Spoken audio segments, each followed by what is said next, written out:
Think about the last time you raised your voice at your child. Maybe you were tired. Maybe you were overwhelmed. Maybe you apologized quickly.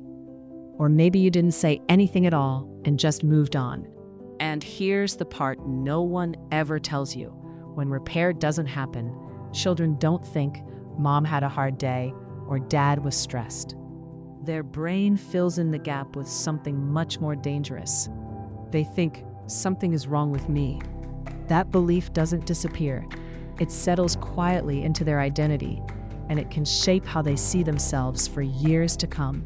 This is why the most overlooked parenting skill isn't discipline, consistency, or even emotional regulation. It's repair. And it matters far more than most parents realize. Repair is what happens after things go wrong, after yelling, after disconnection, after conflict. And because it doesn't look dramatic or immediate, it's often skipped. We focus so much on preventing mistakes that we forget something essential. Mistakes are inevitable. Repair is optional. And that choice makes all the difference in how a child's brain interprets the experience. From a neuroscience perspective, moments of rupture activate a child's threat system. Their brain scans for meaning, and children are wired to personalize conflict. When a caregiver pulls away, raises their voice, or becomes emotionally unavailable, a child's developing brain doesn't have the capacity to contextualize it. They don't think in terms of adult stress or bad days. They think in terms of safety and attachment. If connection feels threatened, the brain looks inward and assigns blame. Without repair, the memory that gets stored isn't just "Dad yelled." It becomes "I'm bad," "I'm too much," or "I cause problems." Over time, these meanings accumulate. They show up later as anxiety, people-pleasing, perfectionism, or emotional shutdown. Not because the parent was terrible, but because the rupture was never repaired. Repair doesn't erase the conflict. It rewrites the meaning of it. This is what makes repair so powerful. It reshapes memory. It teaches the brain that relationships can stretch without breaking, that conflict doesn't mean rejection, that mistakes don't define worth. And it does all of this in about 60 seconds. Yet many parents confuse repair with apologizing. They say, "I'm sorry, but you were being difficult," or "I'm sorry I yelled, but you didn't listen." And without realizing it, they undo the entire process. Because repair is not about defending yourself. It's about restoring safety in the child's nervous system. True repair tells the child, what happened was not your fault. It removes self-blame. It rebuilds trust. And it teaches emotional resilience in a way no discipline ever could.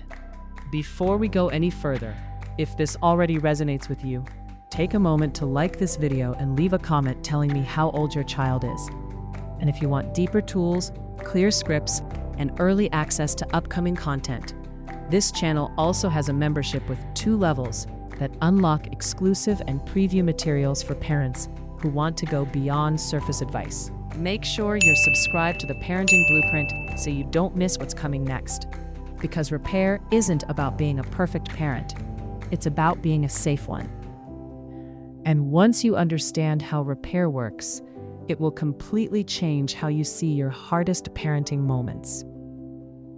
To really understand why repair matters so much, we need to look at what happens in a child's brain when conflict is left unresolved. During moments of yelling, withdrawal, or emotional distance, a child's nervous system moves into threat mode. The amygdala activates, stress hormones rise, and the brain becomes focused on one question above all others. Am I safe in this relationship? For a child, safety isn't just physical, it's emotional. It's about connection. When a rupture happens and nothing follows, the brain doesn't leave the moment open-ended. It closes the loop by creating a story. And because children are egocentric by design, that story almost always centers on themselves. I made this happen. I'm bad. If I were better, they wouldn't get mad. This is not a conscious thought. It's a neural imprint. Repair interrupts that process. When you repair, you are not just smoothing things over emotionally. You are actively changing how the memory is stored in the brain. Neuroscience shows us that memories are not fixed. They are reconsolidated every time they are revisited. Repair revisits the rupture and changes its meaning. The emotional charge softens. The sense of threat decreases. The child's nervous system learns, even when things go wrong, connection comes back. This is why repair builds resilience, not by avoiding hardship, but by teaching recovery. It's also why repair is more powerful than discipline in shaping long-term behavior. Discipline focuses on what the child did. Repair focuses on who the child is in the relationship. When children feel secure in that relationship, their behavior improves naturally. A regulated nervous system makes better choices. A child who feels safe doesn't need to act out to restore connection. One of the most important distinctions here is the difference between apologizing and repairing. Apologies are adult-centered. Repair is child-centered. An apology might say, "I'm sorry I yelled." Repair says, "What happened wasn't your fault." An apology can still leave a child wondering if they caused the rupture. Repair removes that burden. This is where many parents get stuck. They rush past repair because they feel guilty, uncomfortable, or unsure of what to say, or they worry that repairing will undermine authority. But repair doesn't weaken boundaries. It strengthens trust. And trust is what makes boundaries effective. Repair also teaches accountability in a way punishment never can. When a child sees a parent take responsibility without defensiveness, they learn how to do the same. They learn that mistakes are survivable, that ownership doesn't lead to shame, that relationships can handle honesty. These lessons become internalized over time. Another misconception is that repair only matters for young children. In reality, repair is relevant at every age. Toddlers need it because they lack context. Older children need it because they're forming identity. Teenagers need it because they're navigating independence and attachment at the same time. And even adult children benefit from repair because the nervous system never outgrows its need for safety and closure. Repair also doesn't require perfect timing. You don't have to do it immediately. What matters is that it happens. A repair later that day, or even days later, is still powerful. The brain remembers unresolved rupture, and it also remembers when connection is restored. In the next part, we're going to walk through exactly how to repair in a way that truly works. Not vague ideas, a clear, simple framework you can use in real life, even when emotions are high. Because repair isn't complicated. It's just rarely taught. Repair works best when it follows a clear structure, because structure creates safety. In moments after conflict, children are not looking for explanations or justifications. They are looking for reassurance that the relationship is intact and that they are still emotionally safe. The repair process can be simple, but it must be intentional. The first step is naming what happened without blaming.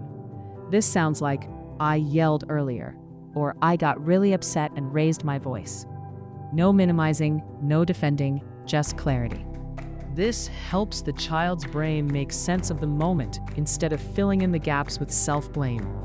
The second step is taking responsibility. This is where many parents unintentionally derail repair by adding a "but." "I'm sorry, but you weren't listening." That word quietly shifts responsibility back onto the child. True repair sounds like, "That was my mistake," or "That was my responsibility to handle better." When responsibility is clear, the child's nervous system can relax. The third step is removing the child's self-blame. This is the heart of repair. Children often assume conflict means they are bad, too much, or unlovable. You might say, "My reaction was not because of you," or "You didn't cause my feelings." This step reshapes the meaning the brain stores and prevents shame from taking root. The fourth step is reconnecting emotionally. This can be a hug, sitting close, making eye contact, or simply being present together. Physical and emotional reconnection tells the nervous system that safety has returned. Words alone are not always enough. Connection completes the repair. The fifth step is future reassurance. This helps the brain feel secure moving forward. I'm still learning, or next time I'll try to pause, or we're okay. This isn't a promise of perfection, it's a promise of continued care. Children don't need parents who never make mistakes. They need parents who come back. This entire process can take less than a minute, but its impact is long-lasting. Repair teaches children that emotions don't destroy relationships, that conflict can be survived, that love doesn't disappear when things get hard. One of the biggest mistakes parents make is believing repair spoils children or undermines authority. In reality, it does the opposite. Repair builds respect because it models accountability. It builds emotional intelligence because it names feelings honestly. And it builds resilience because it shows that mistakes are part of growth, not something to fear. Repair also frees parents. When you know repair exists, you don't have to parent from constant fear of messing up. You can focus on showing up, knowing that repair is always available. That safety changes everything. If this video helped you see conflict differently, take a moment to like this video, leave a comment sharing what part of repair you find hardest, and subscribe to the Parenting Blueprint for more neuroscience-based tools that support real-life parenting. Because it's not the mistakes that shape a child most, it's what happens after. And repair is where healing begins.